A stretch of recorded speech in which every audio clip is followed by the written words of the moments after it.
Hi, everybody. I'm Audrey Moore with the Audrey Helps Actors podcast, and this is episode number 95. Feeling alive in your heart and soul. This episode, is it time to take a break? Speaking of breaks, ladies and gentlemen, I'm here in New Mexico, maybe, possibly. I'm recording this in advance. My mom is having shoulder surgery. She's fine. But if you're in New Mexico, maybe I'll do a meetup and we can say hi. Okay, so today we have Kyle Schaefer, who has been acting since he was 3. He decided to take a break from acting as an adult, and we dig into that decision in this episode. It's such a good episode. I love this conversation. And it's April! We are 1 month away from Self-Tape May! Pew, pew, pew, pew, pew, pew. Are you ready? Self-tape, May, self-tape, May, self-tape, May. You all ready for this? So here's what you should be doing right now to prepare for Self-Tape May, besides doing a dance. So right now is a great time to be setting a game plan. What is your intention for Self-Tape May? So what is Self-Tape May, Audrey? Self-Tape May is 16 self-tapes done and posted to your IG account during the month of May. The 16 self-tapes can be from any kind of material. If it is something that is from an actual audition that has not aired, if it is not aired, you must put it on mute. Other than that, you do you. You can go to selftapemay.com to learn more about it. There's videos, there's examples. But if you are wanting to get it going right now, what you should decide is, what is my intention? Maybe your intention is, I want to work on tapes specifically for my market. Maybe your intention is, do I want to finish Self-Tape May? I just want to complete 16 tapes. Maybe your intention is, Audrey, I'm super depressed about acting. I just want to fall in love again. Great. I love that. That might be my favorite one ever. Whatever your intention is, you then want to start collecting sides for whatever that intention is. So let's say you want to work on co-stars. So then you want to go ahead and gather, find, look for as many co-stars as possible. But where do you find them? We are going to be partnering again with Castability. More on that later. But also, ask your friends now. Start watching shows. Start transcribing. Go on the internets. Do you guys like that I say internets plural? I do. But you want to gather that material in advance. You want to start pulling things in advance and start prepping for Self-Tape May right now. I'm happy to report that the review baby is still doing so great. Thanks to all the reviews from Will from Chicago, D. Kiko, Why Should I Have to Make a Nickname, Rebecca Gambino, K. Christy Ward, Jake Slaughter, Newbie2 Reviews, Tanya Reza, Ticole May, and Albert Smith Jr. That's Junior. Thank you all for keeping our review baby thriving, but review baby has run out of sustenance. And so introducing Matthew Patrick Davis, who played the mother in The Barbarian. Tell them what they need to do, Matthew. Feed the review. Bay. I really enjoy that, I have to say. Go to ratethispodcast.com/Audrey. That's ratethispodcast.com/Audrey to feed the review. This week's podcast is brought to you by Casting Networks. Go to castingnetworks.com/Audrey and use promo code Audrey60 for $60 off a premium annual membership. All right, everyone. I hope you're on your way to an audition/self-tape/set. Maybe you're on your way to set. Book it! Audrey helps actors because they don't know anything. Hi, everybody. I'm Audrey Moore with Audrey Helps Actors podcast, and today we have Kyle Schaefer. Hi there. Hi. How are you? I'm good. It's a little surreal, a little starstruck. This is my actor studio moment, so I'm as terrified and as excited as I always am interfacing with you and your material. Oh, gosh. Okay, good. So you and your wife have participated in the 2021 Self-Tape May Challenge, and we had some discussions about the business of acting. This happens to me. I hope I'm one of the people that actors feel like they can have frank conversations about acting with and not have it be like, sometimes it feels like it's always a sell. Like you go to anywhere, they're like, what are you doing? Mm-hmm. What's going on? What's happening? And you're just like, I'm just not much, just hanging out. So we had a frank conversation about the career, and long story short, that led to you taking a 6-month break. And after that 6-month break, deciding to walk away from acting after years of training. You have an MFA, I believe a BFA as well, right? Yeah. A BS, technically. A BS, technically. You have been performing in theater from Ireland to Williamstown, and you're also a musician. And so this was not like you just dipped your toe into acting, took a few acting classes. No. And then we're like, you know what? Yeah, I don't know. This is not for me. In addition to, you are married to an incredibly talented and passionate and pursuitful actress in her own right, in Kristen. So I just want to really talk about this. So tell everyone sort of how this got started for you. Well, like you said, we were chatting that Self-Tape May was my first and now only Self-Tape May. While we were talking, you were like, how was that for you? And I kind of expressed progress, how much I learned, how much I love the community aspect of it. But also you were like, did you enjoy it? How fun is it? Yeah, right. And I described kind of just a funeral feeling, particularly as I learned a lot very quickly and was seeing progress and was very excited by a lot of stuff. But it felt like as I was starting to develop a practice or a process, it wasn't getting more fun and was feeling more than this is really hard, this is a lot of work. And listening to your podcast, I started to realize that I'm actually very new to this specific thing of what is my market actually? What do I bring to the table as an actor in this market now?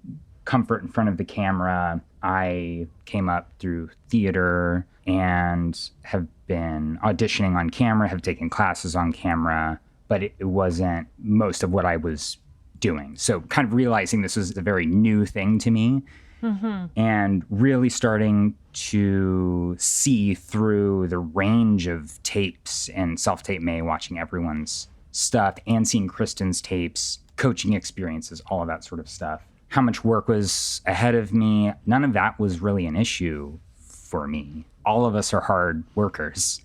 The hard work is not an issue. Discomfort isn't even really an issue. I've been in therapy processes. I've been in grad school. We're actors, the ups and downs, all of that. But there was this extra cloud where as I was getting better and seeing improvement, I was feeling worse. It was hard to describe to myself. I think hard to describe to you. Another thing I did with Self-Tape May was I did half VO because that was another kind of new thing I was starting. I'm trained in the classical theatre, technically, and then not so much VO. But I started hitting that a little harder when the pandemic came. And that was half of what I did for Self-Tape May because I wanted to keep that ball in the air. And those tapes were super fun. I didn't get that same deathy feeling, and they're just as hard, if not harder. And it was much more fun to meet that challenge and to put in those hours and to do the grind and learn the things and take the class and listen to myself failing over and over and over again.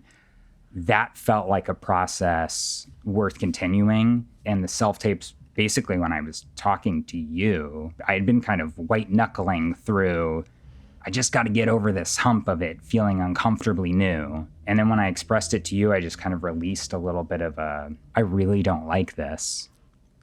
And before we moved on from that, you just asked me if I had ever taken a break. Because you've been doing this for a long time, like some version of performance since you were how old? 3. Yeah, exactly. So it feels like a reasonable thing.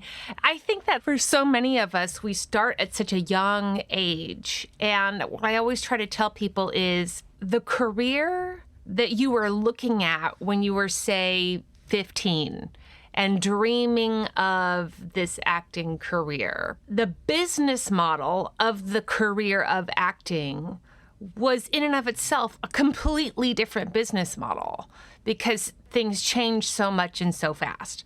So first of all, when you start the pursuit of this field, what you're walking into is a completely different set of reality.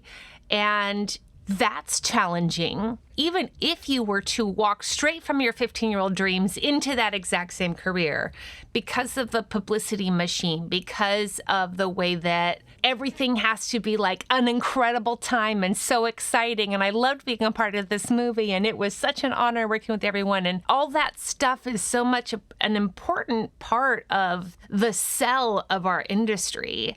And that dreams do come true. Really, it is part of the pumping of the American dream, not just to Americans, but to the world. Hollywood is one of our nation's biggest exports. And so I get why it is, but then there is a reasonable adjustment in both of those ways, that the career you entered into is a completely different profession than what you thought it was going to be in actual reality in terms of the gap between 15 and getting into it.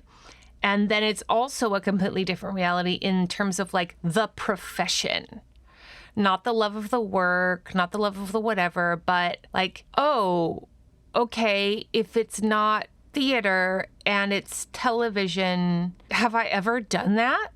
Have I ever done that thing? And what's really hard about acting, it takes so long and so much money and so much effort just to even get to the entrance phase where anyone like unhooks the rope for you to come in and even just stand in line to get into the club. That what I really saw in you, Kyle, is obviously a fantastically talented person. You're obviously very smart. You're very good at hardworking. And I think that you're not delusional about what makes you happy. Like, it didn't seem like you were like scared of something or any of that. You were, if anything, just coming up against the realities of this profession as a whole. And so I thought you should maybe take a break. And I love actors taking a break because of this thing, because I think like what you want to do at 15 versus what you want to do as a grown adult, it seems pretty reasonable to me that you might want to just double check that as an adult. Yeah. Well, that's what you asked, if I had chosen it as an adult. And in a way, we choose it every day.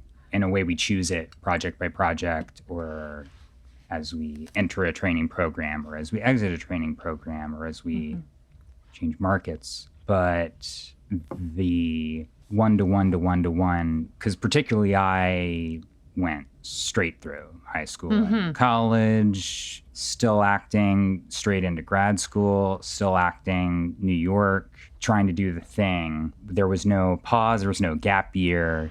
There was no, let me try and do it. Oh, let me go back to grad school. It took me a long time, and still working on getting to be an adult, to really look at it and fully choose it, knowing what I know now. I felt like was what I was doing by trying to grind it, particularly in the learning to love it.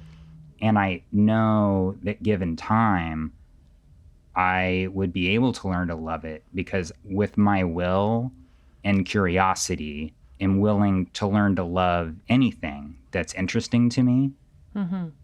But that doesn't necessarily mean that it's this.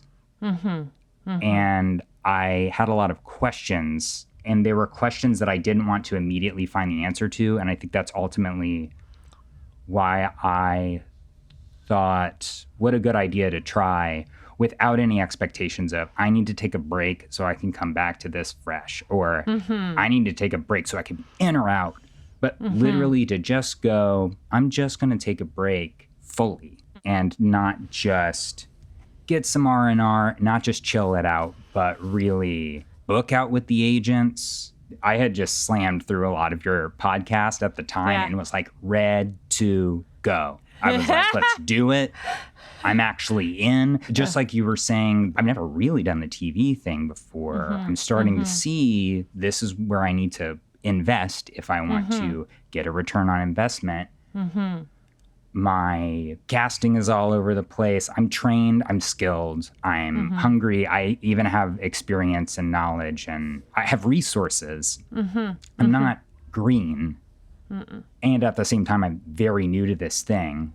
Let me hit this thing really hard now that I'm understanding what it is. Well, I can still do that after some time away. Right. Like that it's not going anywhere. I always tell that to people about taking a break, is that I think for a lot of people, especially for somebody like you who've been doing it so nonstop since you were 3, it's permission to see, who am I without that thing as my identity? What is still left of me?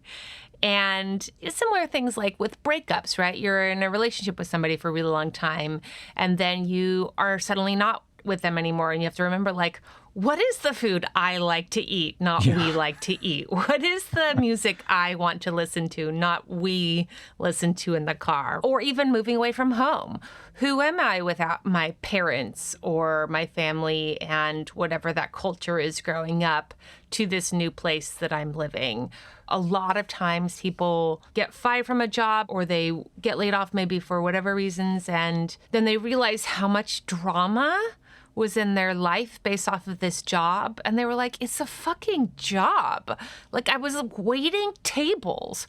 Why was I stressed out every day about what section I was going to be in, what my tables were? And I was like so eternally panicked about my serving section as though it was life or death, when I'm literally bringing food and drinks to people who want to sit at a table. Nothing dramatic is happening.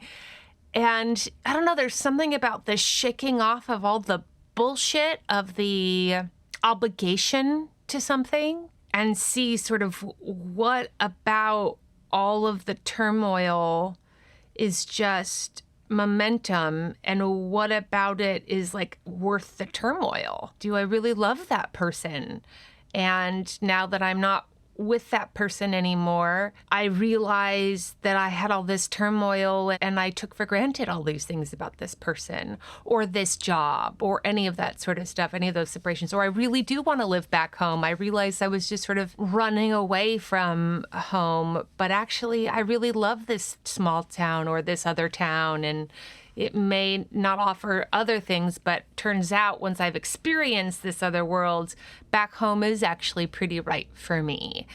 And you can get a lot of that, I feel like, if you just give yourself no high stakes separation. So what was really important was for you not to feel like, and then you would come back, or and then you would make the great decision or anything. You were just going to like take 6 months off, see how it feels, figure some stuff out. You could take another 6 months off.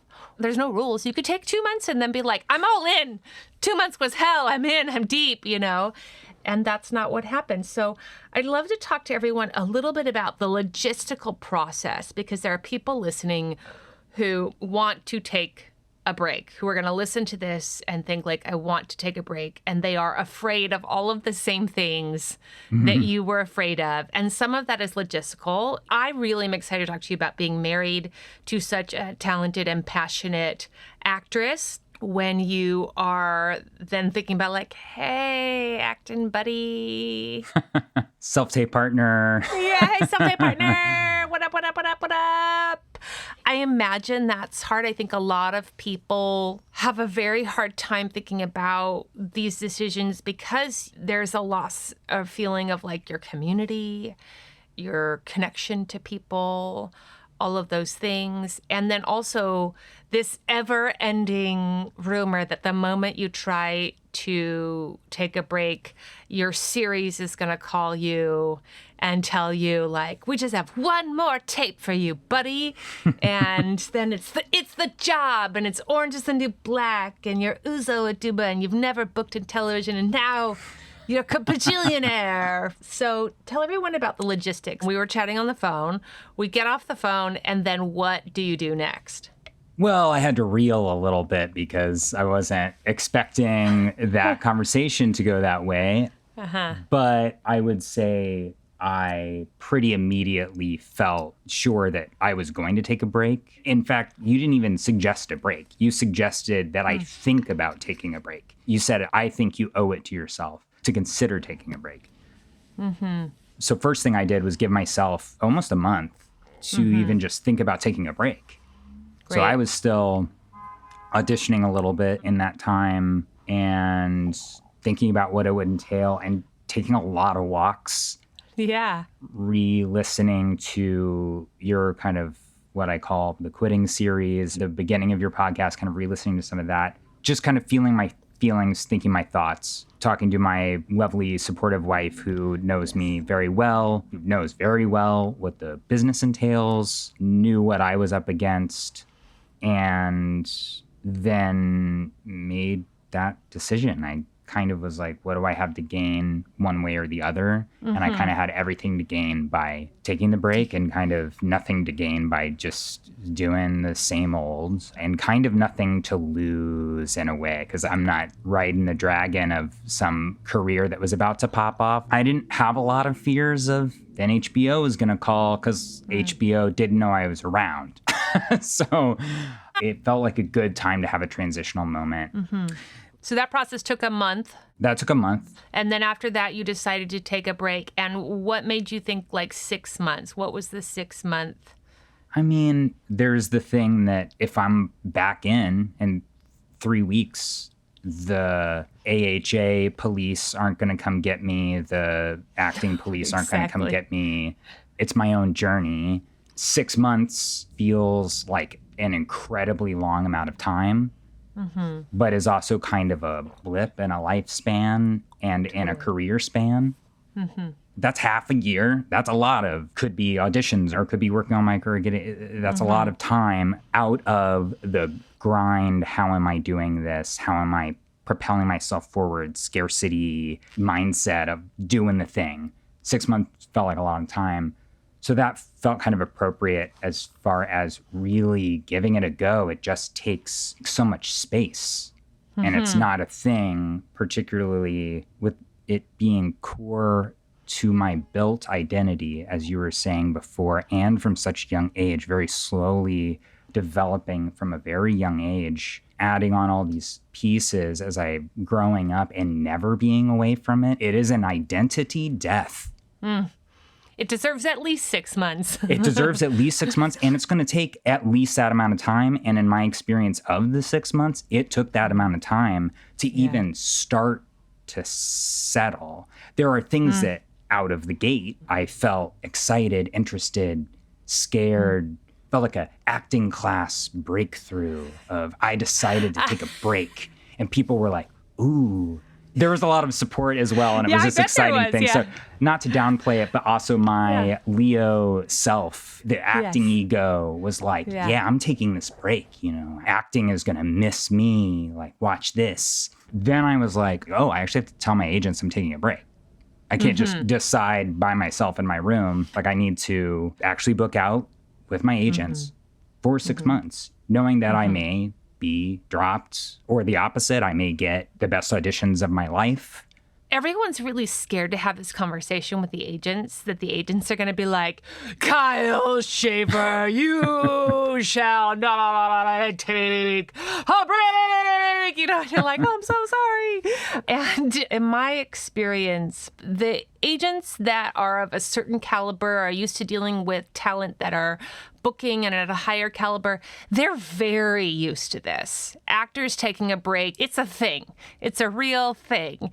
And I think they don't love losing momentum if somebody has a ton of momentum. You know, if Tom Holland takes 6 months off, that's a very expensive 6 months for his representatives. But they're very used to actors needing some time and space, and they like it when they come back, because usually if they come back really reinvigorated.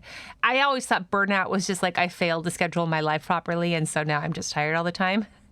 But turns out burnout is a mental health diagnosis. Burnout. And you are remarkably less productive and effective when you're in the state of burnout. So reps, one of two things usually happens. Either they're like, ah, damn, but like, yeah, okay, well, we'll be here for you, because they don't want you to like leave and go to another agent or any of that. It's like, we'll be here for you. Go get it, champ. Or they like don't care. They're like, okay, like you're one of 200 on their roster. You're not bringing them money. Them even responding to your email about you taking a break probably takes more time than they're interested in doing. So I feel it's usually one or the other. So what happened to you? Kind of both. I was freelancing with a bunch of people, mostly reps who I got a while back for non-union commercial stuff, and have since turned union and have since been doing more legit stuff through them and that sort of thing. I had left my agents that I had been with since Showcase, that I was with them for a decade. I, at the time, had a mix of a lot of agents and managers doing various things and various levels of relationship with them. So I kind of got all of the above. I got ghosted by a couple of them, which was information. There was one that I had just gotten a form to re-up for 2 years, which I sent, and also was like, by the way, I'm going to be out for 6 months or something. Never heard, and then got this email that was like, you've been dropped by this person. And then I got other people who were like, that's amazing. Like, just let us know when you're back. Enjoy the R&R, whatever you're doing. But you didn't get anyone who was like shitty to you, was like, no. What are you doing? Taking a break? It's like a huge deal to me. Like a lot of the other parts of my experience of this, it's a huge deal to me. And not like they don't care, but kind of they don't care. And as you say all the time, they don't have the time. No one's thinking about you that much. Yeah, I'm literally like, I'm out. And some of them were like, oh, we thought you had been out years ago. And then other people were like, oh, you told me you're out. We'll hear from you when you get back. And then I was like, I'm not coming back. In one instance, I was like, I'm back. I'm no longer doing anything but VO. I am keeping that ball in the air for now because I liked it. So as long as it's fun, I will give that a try. And then if I want to add anything onto that later, then I will come to that, knowing what it is and actually having chosen it. And I also want to say to everyone, I have actors on all the time who are working and who are great, who stepped away for 15 years, 25 years. Emily Berry working all the time. Emily moved home 3 times. 3 times was like, I'm done, and then came back in her 50s and crushes out here.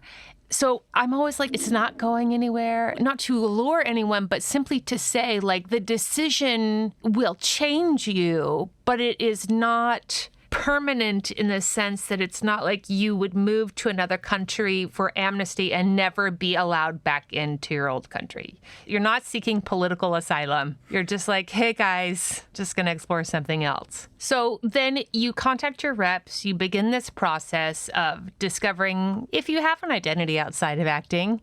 And so tell me about all of that. There's been nothing but support, and even other people, Kristen included, who have kind of gone, wait, do I want to do it? Do I want to take a break? Am I? So that has been wonderful. I think the biggest surprise is the point of it, which is meeting myself without this thing defining my identity. The questions about what is there when I'm not doing this thing that I do love. There's so much self-discovery there. And so there's a lot of grief And the grief didn't surprise me, but I think the specific small ways in which there are grief and how it's around every corner. I felt a lot of relief. Every time I emailed a rep, just recently, all of my stuff came up for renewal on the casting sites, website, all the stuff I just run in the background because I'm an actor, so those things have to be there. I now have to make specific choices to shut it down. It is to just slowly turning off all the lights in the factory that's been running for 30 years. First of all, there's resistance. Even as I'm carrying this huge flag that's like, I'm free, I took the break, and now I'm quitting. It's amazing. And then the actual little nuts and bolts having to shut stuff down, I'm a little like, well, I don't want to email. I don't want to email yet. I procrastinate on it. Then I do it. And then I'm like, that's not a big deal. The more I do it, the more I'm like, oh, right. No one cares as much as I do, as it should be. And there's relief in that. And then there's immediately grief. Even though I wouldn't necessarily say I have great relationships with most of this kind of pastiche freelancing situation that I had, I have been with most of those people for years. I don't really have one-on-one relationships. You're just leaving these things. And then on the positive side is I discover, so what else is there? And I very explicitly, in addition to not wanting to answer the question of, am I going to come back or not, or acting or not, to just not kind of think about it and to let the thoughts come in, let the feelings come in, need to process it, but not need to get a solution or an answer. In addition to that, I didn't want to be like, so I'm out on acting. So what's the new thing? Said the lawyer thing, or like, I'm a musician. Like, I'm going to hit music hard. And the thing is, I am hitting music hard, but not in the same way. I'm experimenting and growing and just following up what lights me up. And VO feels like it's part of that. That feels the same. So it's putting things back or putting new things in that are exciting. That's such a stark relief to how I was feeling in the acting stuff, that I did have these amazing experiences. Another thing the break gave me is piecing out, what is it that acting was giving me? And are there other ways to get those things? I think that is probably coming from you as well, somewhere in the podcast, but I really experienced that deeply, really being like, what do I actually get out of acting? I've started to get clear on some of those things, and acting checks a lot of those boxes, but so do other things. And there are other ways to get those things. Everything I pick up, music has become a much bigger part of my life now. And then some crafting things. I'm making guitar pedals. Kristen, I used to leatherwork as a kid. And she was like, you should do that again. And I was like, I have about 1,001 hobbies. And like, this doesn't need to be, I don't need any more hobbies. But I got back into that, and that's connecting to other things. I'm doing all these things, but every time I pick stuff up, especially I'm writing songs now, and that's always been the hobby, and acting is what I'm pursuing. But I look back and I'm like, I've been doing this all along. I've been playing guitar since I was very young, not quite 3. I was like tap dancing as like the flower in the thing at 3. Sure. But music has been a part of my life all this time. And there's so much grief about not having time, resources, focus, life force, the things that I wasn't doing while I was doing this. That was surprising to me, the little bits of grief that come up that aren't, acting is over, my career is over. I didn't feel the big, dramatic movie version.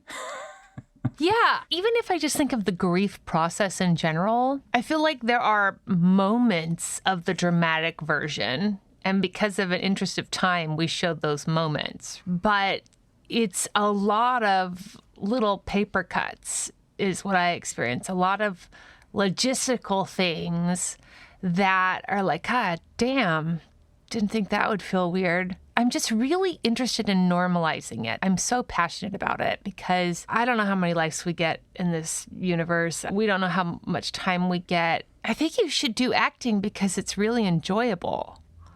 Because it doesn't offer as a profession stability, security, none of that is there. And so if you're going to exchange security and stability and health insurance and 401k, then I think you should exchange those things because acting or whatever it is lights you up. It feels like I'm going to say no to all of that because the yes to this feels correct.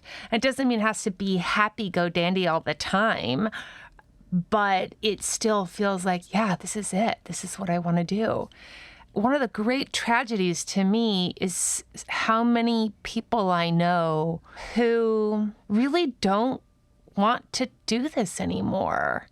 And everyone can kind of tell that they don't want to do it, but there's so much maybe pride stuck to it or ego stuck to it or just recalcitrance because there's so much sell about grit and hustle culture and all of those things. And I think it is so devastating to see otherwise incredible life forces, not just actors, but life forces turn into dark, black holes, dark abysses of energy and bitterness and resentment.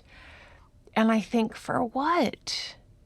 Because you took 10 years of acting class and you don't want that to be for nothing? Because it's not. It's not for nothing, by no means. Or for identity, too. The who am I without this is such a terrifying existential prospect to face. It was very clear to me, even as you were like, maybe you should consider taking a break. That hit me like a ton of bricks internally. A lot of things that I would imagine are the fears and are perfectly rational fears, and I'm sure a lot of people have those fears are listening. They didn't so specifically come up for me more than the really much more core, what if I don't know who I am when I drop this? What if there's nothing there? And I do think if you stay in it long enough and you aren't kind of intentional about those questions, and this is true of anything, not just acting, then you lose yourself because you're not really going, who am I in the world? And is acting part of that? And as me as an actor, why I'm here? And does it continue to be why I'm here? Like, let me reevaluate this. That hit me really hard as well. I haven't made this decision as an adult. The industry around you as a young person is very different than the industry around you with more experience externally. The industry itself outside of you has changed.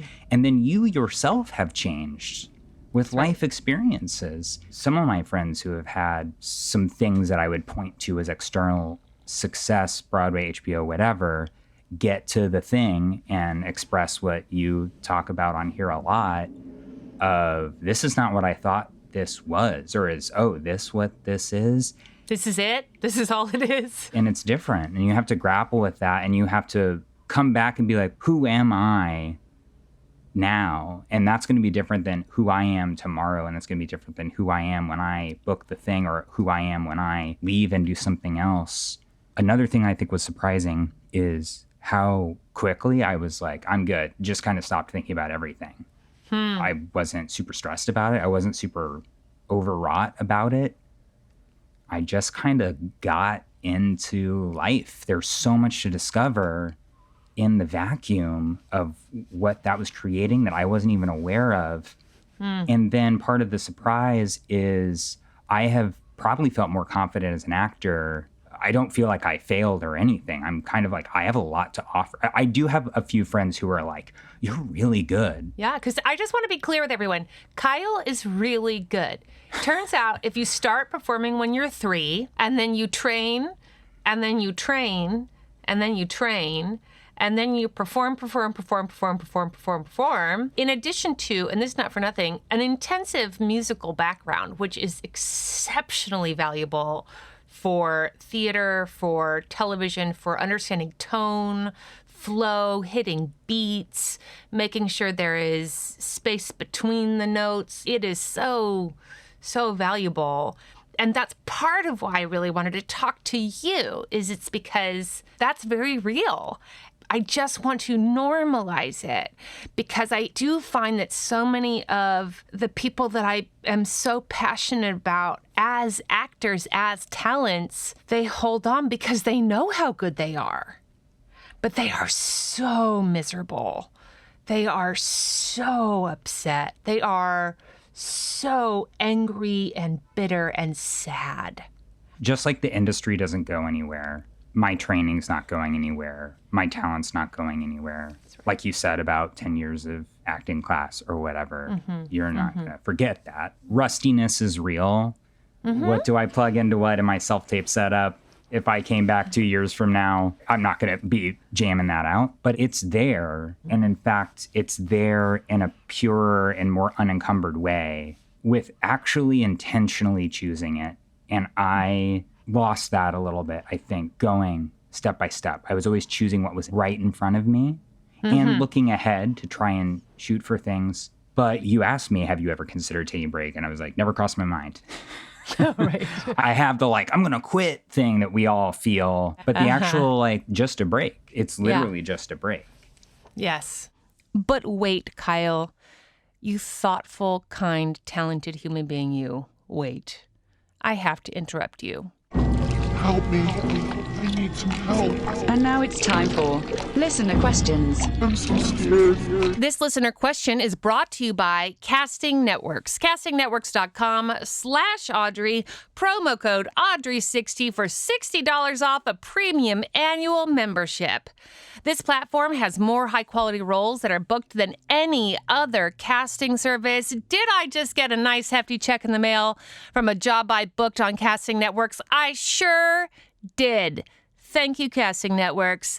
With a premium membership, you can also unlock every tool you need to get noticed. A premium membership lets you unlock unlimited casting billboard submissions, unlimited photo, video, audio uploads, and exclusive iOS app features. Cha cha cha cha. Yeah, karate chop that acting career with your Casting Networks membership. Okay, you got to have Casting Networks. It's like one of those things. You have to have it. So please, just take the $60. Just take the $60 and throw it in your pocket. I love the people that tagged me this last week in their Casting Networks little I saved $60 post. That makes me happy. One person even tagged me and said, Audrey, that retainer vibrator is exactly what I'm going to go buy with my $60 savings from Casting Networks. And I was like, do it. Send me a photo. So I'm glad that your teeth and retainers will be clean thanks to Casting Networks. CastingNetworks.com/Audrey. Promo code Audrey60 for $60 off a premium annual membership. Call us with your strike stories or questions at 667-ACTOR-70. Hey, Audrey. It's Leslie from Los Angeles. I had a quick question about this impending strike. Is it safe to assume that it's not a good time to look for representation? I'm thinking that, who's going to sign someone when there's no work for even who's already on their roster? Some quick context. My commercial rep just dropped me, and I was already on the hunt for theatrical reps. Do I just give up and, nurse my creativity? Or is commercial still happening? I don't know. With the strike that you talked about with Elizabeth Ho, it affected commercials. I don't know. I'm kind of panicking. I would love for you to tell me if I can save my energy or not. Thank you. Love you. Bye. Hey, girl. Thank you. Love you. So, yes, I would say save your energy. That's what I would do. And by save your energy, I mean reallocate it to something that might be more productive. You are absolutely right. People are dropping actors right now. I have multiple friends, unfortunately, who have been dropped in the last few weeks. And that happens during strikes. A lot of that is actually because a lot of agencies don't survive strikes, everybody. I just want you guys to know, if you haven't listened to the strike episode, please go back and listen to it.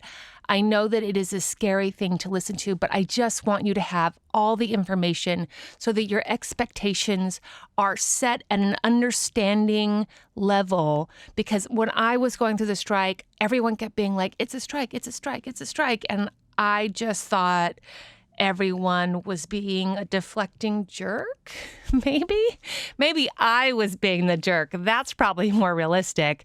But I didn't understand what was going on, so it wasn't particularly helpful when people said the strike, the strike, the strike, the strike, the strike. So I hope you'll go back and listen to it. But yes, people are downsizing. I just had a friend, and he just said that his commercial guy at blah, blah, blah agency told him that the theatrical department is restructuring. What exactly does that mean? Well, that means people are getting fired, and maybe they're shutting down certain departments for the time being.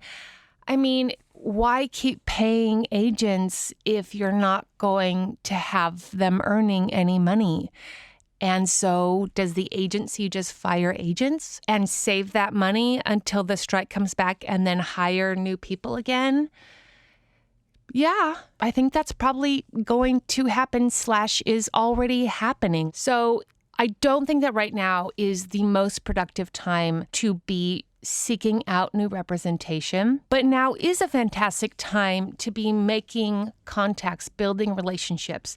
Even if somebody can't take you right now, if you want to do workshops, if you want to make connections with agents and managers, that's still a good thing to do right now, because even though they probably aren't going to take you right now, who knows where they'll be in several months if the strikes occur. But many people build the relationships over time with representation that truly ends up changing their life. That has happened to me. I promise you, most of my reps that I have now that I love, that are fantastic, they are people that I met first and then nurtured those relationships. And then we began working together with great success. So don't think of it as in a yes, no for now. Think of it as in a building relationships and connections now for possible future professional development. I don't know if that was helpful. And now back to your regularly scheduled program. So tell me about then the 6 months are over and you have this feeling like, yeah, I think I'm now going to tell people that's all, folks. Like lightly close the door on that. I think of it like mature breakups. It's almost sadder. Well, there's more grief, right? It's grief again. I'm going to like a Chekhov reference of like people missing each other. There's Greek tragedy of so-and-so is dead and whatever, but Chekhov is so much, these two things are at odds and they just kind of miss each other, or this kind of like, this wasn't meant to be, or this isn't meant to be right now. And there's such deeper grief that can come from that because there's not kind of an explosion. It's kind of a sad parting. I have equated how it felt choosing to kind of be done coming out of the break to Forrest Gump, where he's sitting on the porch and is like, I just felt like running, and like stands up and he's like, I ran to the end of the thing and then I felt like I should keep running. So I kept running. And like, that's how I've been with acting until I'm running across the country. And it's like, I've had some experiences and I've done some tours and I've trained with some folks and I've worked with some famous people and I've had these things and I'm just going and my hair is really long and I have a whole cult following me on the road. And then one day I just kind of slow down and like, this is the 6 month break, and then stop. And then the guy in the crowd is like, shh, he's going to say something. And then he turns around and he's like, I'm tired. I think I'm going to go home now. And then just starts walking back. And like, that's kind of how it felt to be like, I'm out. You know, it was scarier to tell the agents I'm taking a break, I think, than be like, I'm out. I just love that comparison. I think it's really accurate and so honest. I hope everyone can hear it in a way that can make it all a little more okay, because I do think part of it is the dramatic idea of the quitting. It does remind me a lot about death and the death experience. One of the things that's so fascinating me about death is this person that you love so much was alive yesterday and today they're dead. And literally everything keeps moving. I get up, I make my tea, I have some breakfast, I do whatever. And it's so fascinating that you can have something be such a big part of your life, and yet it can be gone and life just keeps going. And now you just deal with what is your life without that thing now. Everything has changed and nothing has changed. Exactly. So what were some of the revelations that made you really come to the conclusion of like, I'm going to stop running now. I think I'm tired. I'm going to go home. Well, the list of things that I was getting from acting, because acting was what I had known, but kind of separating out what those things are, specifics being, I think the first kind of and maybe deepest one is sense of belonging. And belonging to a group, belonging to a community, being creative with a community. Acting does that better than a lot of things, but it by far is not the only way I can do that. And that's the need for me, not the acting. So that was one thing. This is something I'm trying to get from this that is really hard to get from acting, particularly as I'm trying to level up, particularly as I'm trying to move to Olympic level and not, I've just been doing this. It gets harder and harder to get in those rooms. I can pick up a guitar anytime I want and drop right in to what is happening inside me. And I don't get that from acting. I won't speak for anyone else, but I do know there are many people I think who do get that from acting. I've always struggled with this audition is when you get to act today, always felt like a stick to me, not a carrot. And even the people who say, well, create your own projects. A lot of people don't want to create their own projects.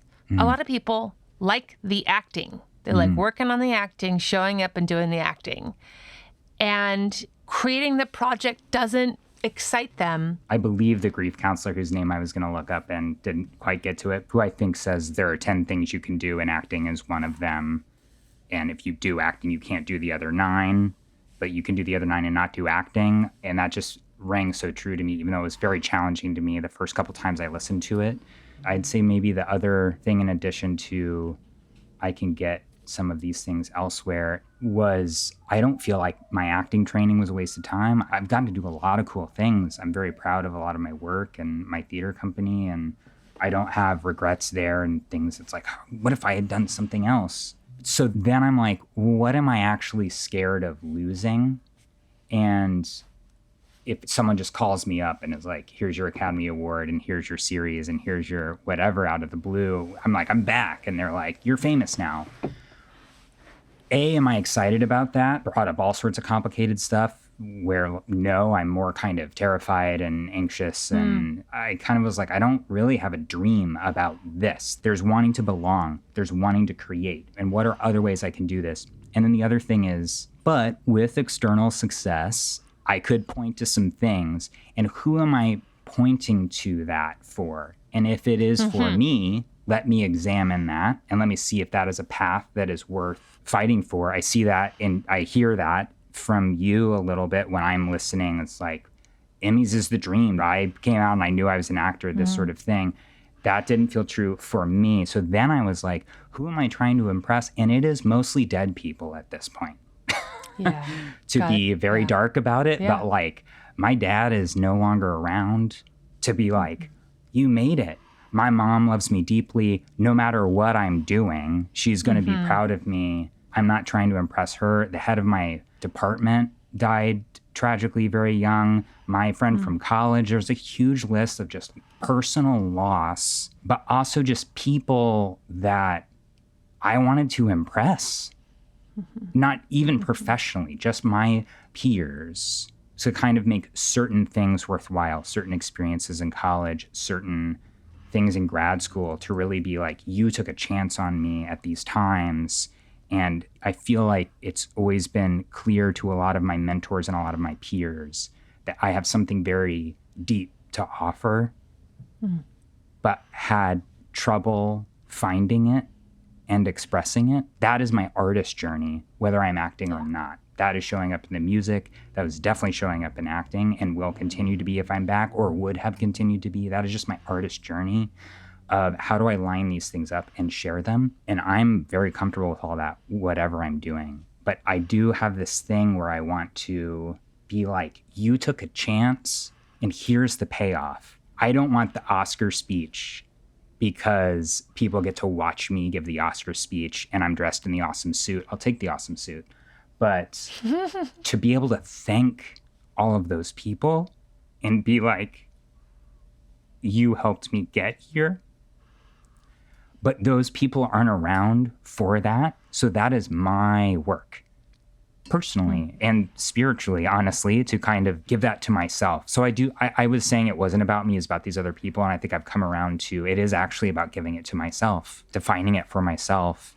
And the acting grind, I'm just always pushing to be something that I'm not, or trying to make myself into something that I'm not, which is why I got into it, which is one of the enticing things early on, I think, for a lot of us, of this is a place where I can belong, this is a place where I can pretend, this is a place where I can escape, or this is a place where I can not escape and be seen so that I can know myself, so that I can know other people, so that I can experience the world. And I'm now at a place in my life where I'm working on the journey of how do I give that to myself? Because I'm not going to be able to be in expressive arts without doing that.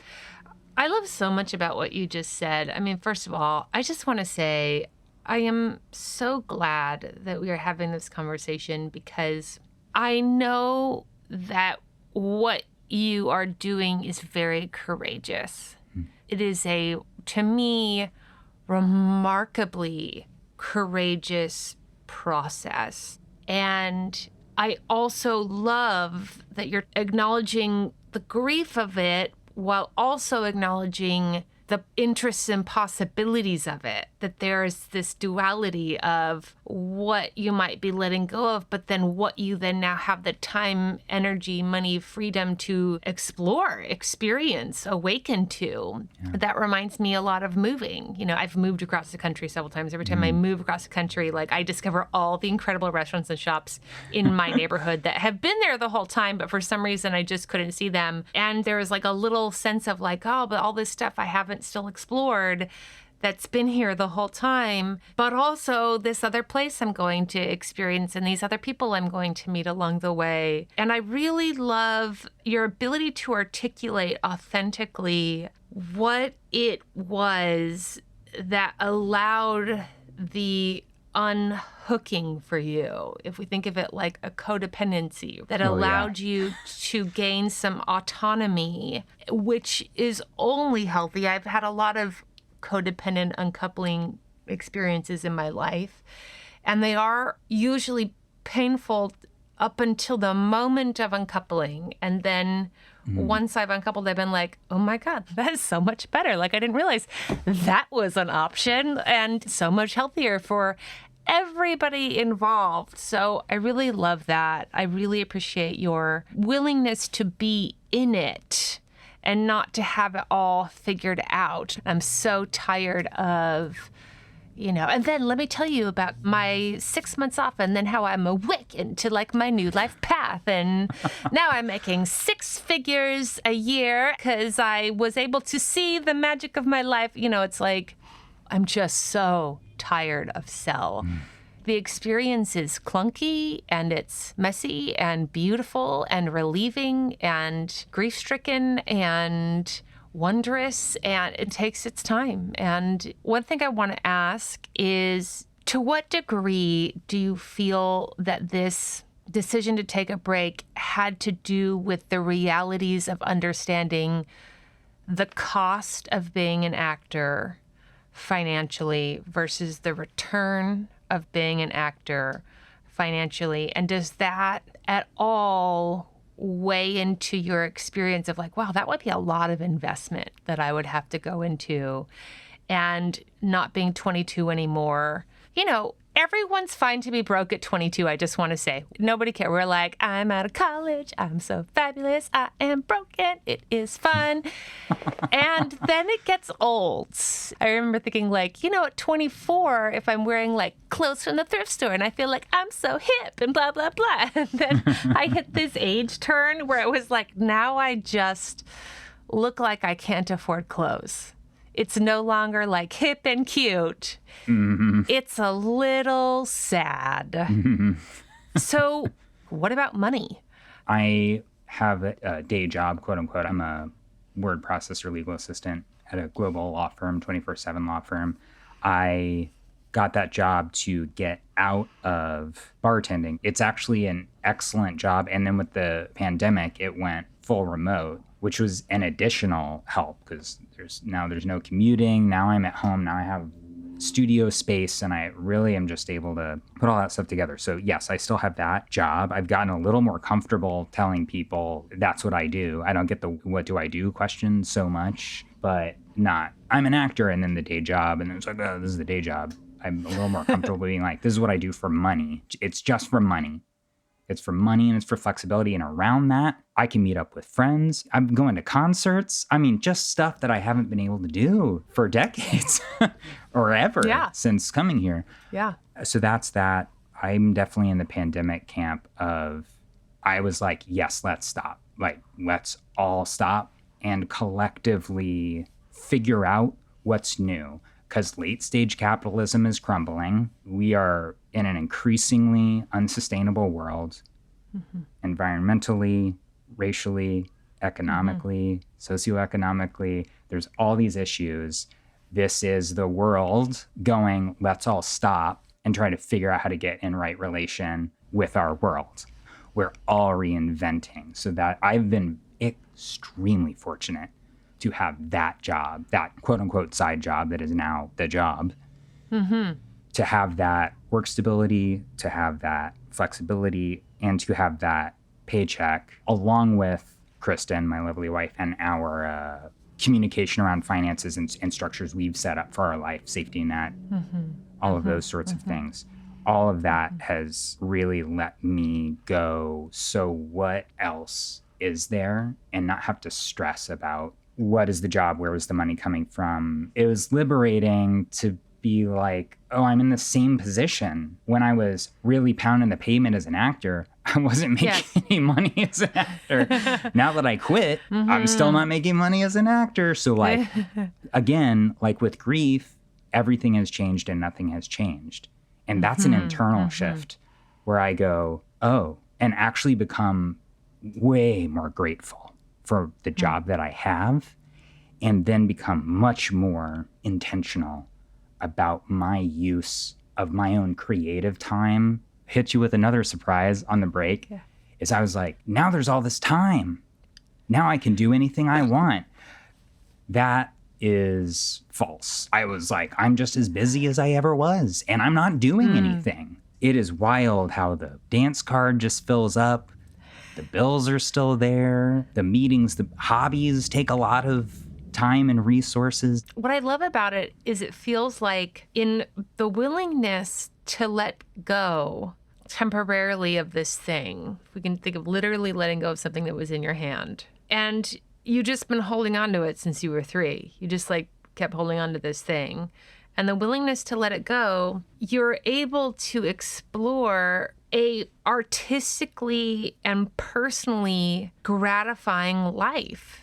When people say enjoy the journey, not the destination, that is literally what they are talking about. And so many actors have to get to a very devastating part where they work, get successful, realize the success, just like the letting it go, didn't change anything. You've gotten that award, you've done that thing, you've gotten that money, and you know, maybe you're richer now, but it's just new problems. It hasn't unlocked like, and so that's when people take the very beautiful process of what if I enjoyed my life?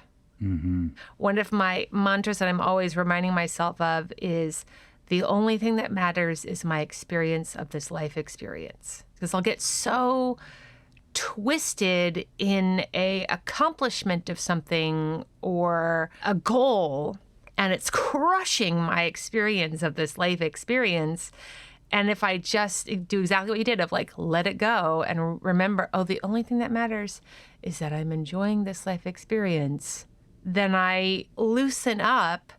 And then the thing that was stressing me out, or the thing that was occupying a space of anxiety and fear of failure and fear of all those neuroses, I could let that go, and then it's fine. It's very meditative, pulling yourself into presence. And, you know, I said I was trying to prove myself to dead people, but there is also proving it to myself. And I haven't really done the TV thing yet. Let me really go into that and prove if I can do it to myself. And if I can't, then I'll know, and then I'll be out. But even the premise of that thought has a question of, well, do I want to be out? Why don't I just see if I don't want to do it now by taking a break? Yeah. That's and right. even letting it be a break, not even letting it be quitting or moving on, but just deciding a time frame. to be out. I just love this conversation so much. Okay, I'm going to be respectful of your time and we'll wrap up. Since you are continuing your artistic journey, anywhere where people can follow you on social media or the internets? KyleSchaefer.com, KyleSchaefer. It's currently Actor-tastic, and that will be changing soon. Great. Last few questions. What do you wish someone had managed to get you to understand when you were just a wee babe entering this business? The depth of, if you can do anything else, do it. I heard that a lot. You have to understand the things when you're able to understand them.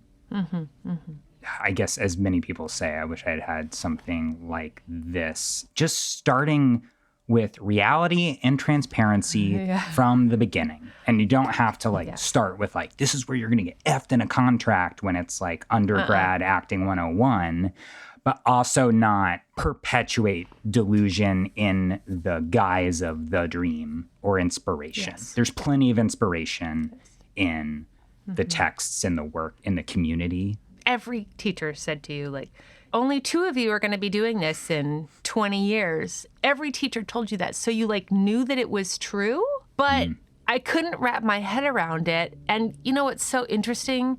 If you had everyone write down on a list, who are the 2 people that are going to still be doing it? It is the 2 people that are still doing it. And so we knew even then who it was. But if they ran the numbers freshman year, you'd have a pretty high dropout rate. Yeah. Which is not in their best interest. Okay, what is the best thing about the industry for you? The community collaboration and creating in a group, making something surprising with other people. Yeah. What is the hardest thing about the industry for you? For me, I am in a place right now where the way I think about acting is it is a humanizing art form, potentially the most humanizing art form because we're literally playing humans in a business that is dehumanizing. God, that is so well put. That's hurtful to me now. That is a deep regret. And it's something that I think you, with optimism and nuance, kind of warn people about. That's kind of what I mean by what I wish I would have gotten, that it's not just, it's show business. It's the business of show. That people are the business is vicious. Right. And the art is beautiful. Right. I think that people who are new, who want to give it a whirl, can understand that. That's understandable. This business is vicious and it's part of it, but the art is beautiful. And the journey is rectifying those things. The way I've been saying it to people is that there's the product and then there's the advertising of that product. And for a lot of people, the advertising part of it is vile. And I managed truly to find the fun and the creative experience of the advertising part of it. But I begrudge no one for feeling differently. I think most actors aren't equipped, personality-wise, character-wise, to go around selling themselves. It's very hard to separate also everyone else's chaos from your own, because if everyone else around you is hustle, hustle, hustle, hustle, are you putting in X amount of hours? If you're listening to Audrey Helps Actors nonstop and it is stressing you out and destroying your life quality in the pursuit of this profession, take it down a notch. Maybe 1 episode a month is going to be good for you. That's so fascinating. I feel like I'm always only extroverts can succeed in this business, which I know is not true. But I have that thought frequently. Yeah. And I know it's not true, but I'm I don't know. But what you just articulated, I'm oh, that's more what I'm picking up on, this thing that fits into that narrative. That's such a great way of putting that. Yeah, I had a really good friend who's as good as quit now. And he said to me, the only people he knew had really been successful was me and this other friend of his, and that we're both shockingly optimistic, that we're both, two Pollyannas about things. And he's I think it takes that. And I said, no, I was like, I know a lot of very pessimistic, very introverted, very uncomfortable, very successful actors. Yeah. And so it's not that either. All right. So last questions. What does success look like to you now? Making something I'm proud of. Whether that's a made thing, a crafting thing, or whether that's a song, or whether that's whole shows. I love that. Last but not least, anything mildly interesting to leave the Audrey Helps Actors community with? This is a New York-centric one, but I think it can be extrapolated. I wanted to shout out the Queens Farm Museum. Kristen and I are big into the Queens Farm. It is in Queens. We take the bus out there.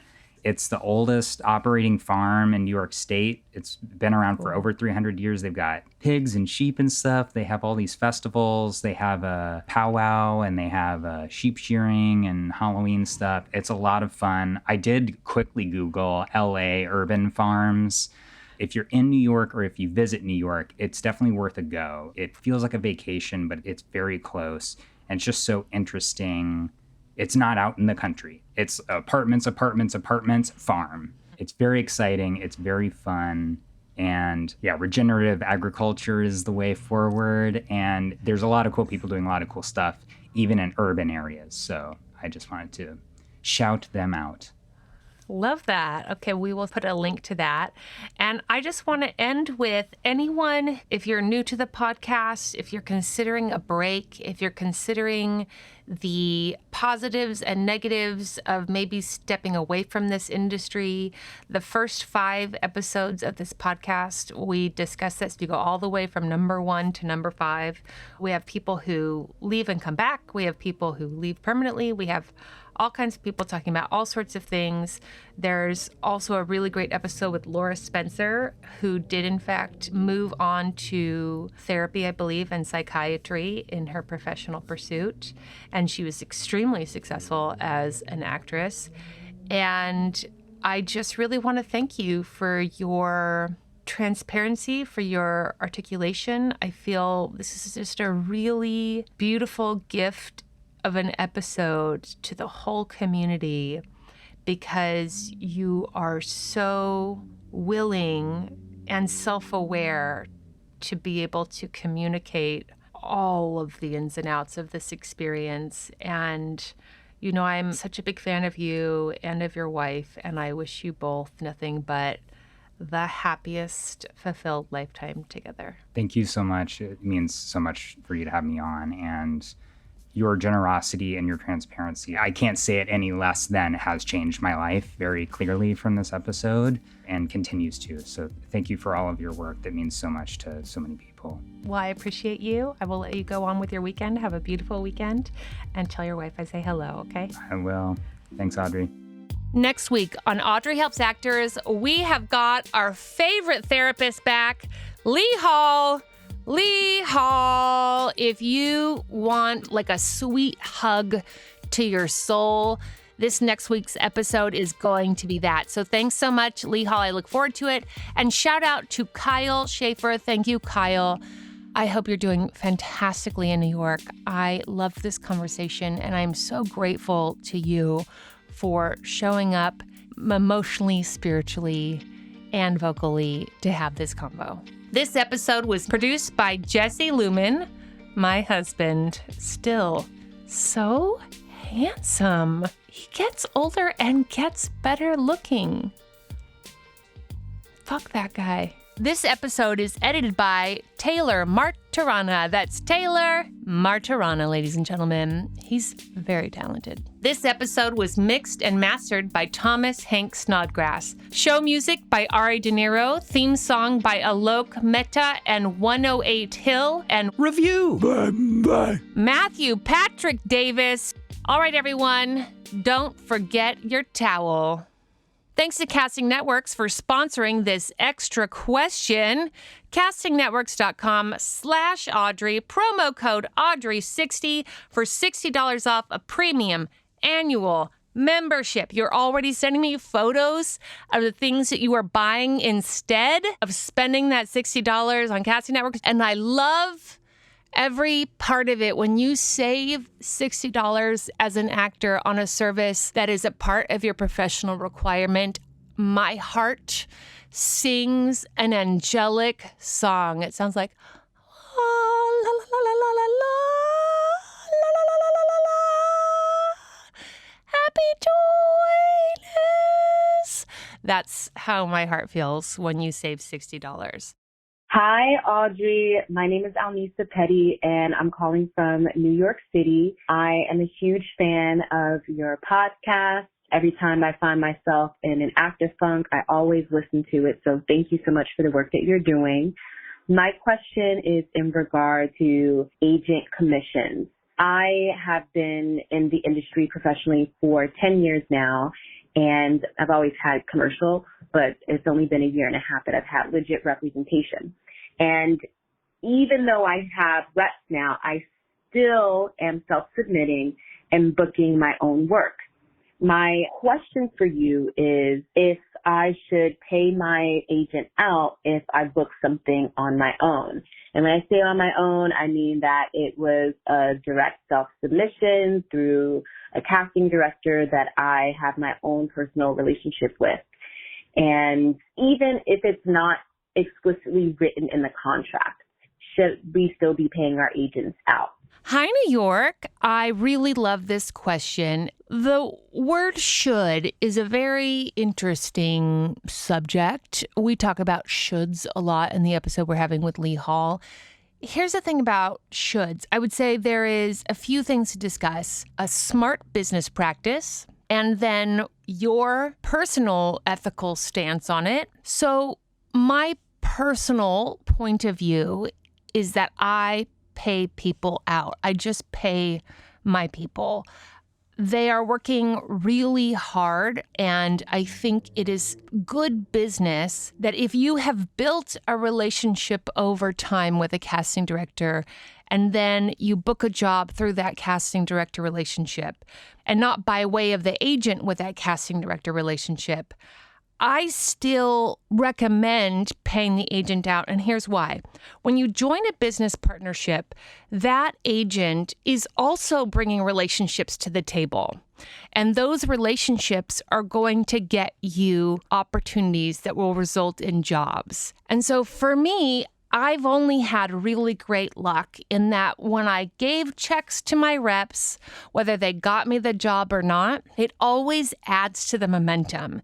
It's like saying, hey, I'm booking. I have fans in town. Here's some money. I know that you're working for me over there. Here is some money that I have made because I'm also working for me over here. And that's just, I think that's just good business. Now, in terms of ethics, that's up to you. It is hard to let go of money when you feel like you earned it. And I get it. I think that can sometimes be hard. I understand. I really do. But I've had very good luck with treating my reps the way I would want to be treated. And I like money. So giving them money has always worked out well for me, even if they haven't directly been involved with the bookings. Thank you so much to our sponsors this year, Casting Networks, for sponsoring this extra question. CastingNetworks.com/Audrey. Promo code Audrey60 for $60 off your premium annual membership. Feed the review. Bye.